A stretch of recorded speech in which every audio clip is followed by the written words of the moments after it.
No war that I'm aware of was ever won, not ever, ever, ever, by going through the front door. Maybe there was a front door move going on, but the tipping point was always some brilliant general who had a side door, a back door move that was going on. What we are watching play out right now is a lot of front door activity. And, this is a battle, the Georgia piece of it with Powell, the Rudy Giuliani piece of it in whatever state he's in this week.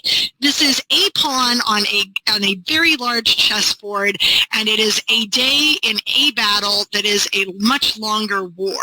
And for all we know, we are not necessarily seeing all the pieces on that chessboard.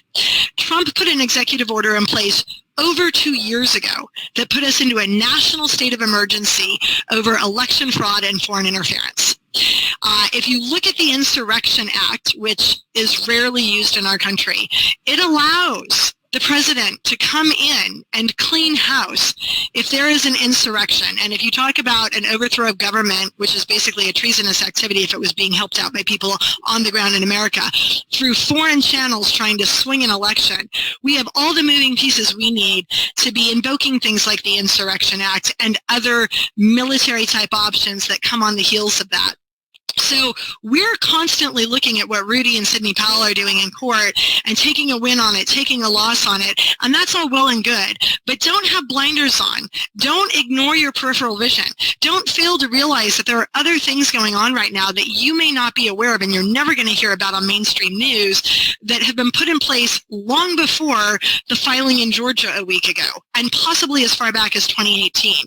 Trump is a chess player. He knew this was coming. He knew it was coming for a damned long time. We have foreign interference. We have arguments being made in court that there were Equal Protection Clause violations, which is when the last Insurrection Act was used. It was in Equal Protection Challenges, which is one of the triggers for it in JFK era, when you had little, children who weren't white not being integrated and desegregated in the school systems in the South.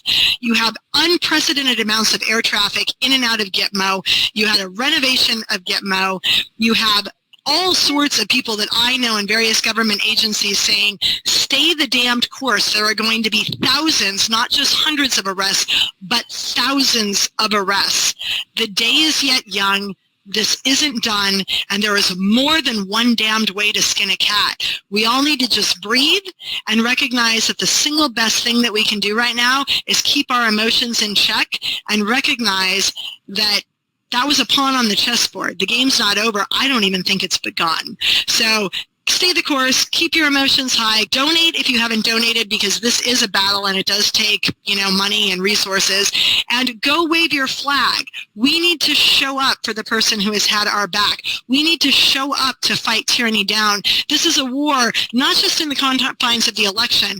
This is a war beyond the election that is going to be fought on the streets with the average mother and father and man and woman in average countries doing average things. We are the leaders we have been waiting for. Hit the damn pavement and make sure you show up, because you are the difference in the masses. One vote, one person, when matched with cumulatively a bunch of other like-minded people, we are the difference between tyranny and freedom.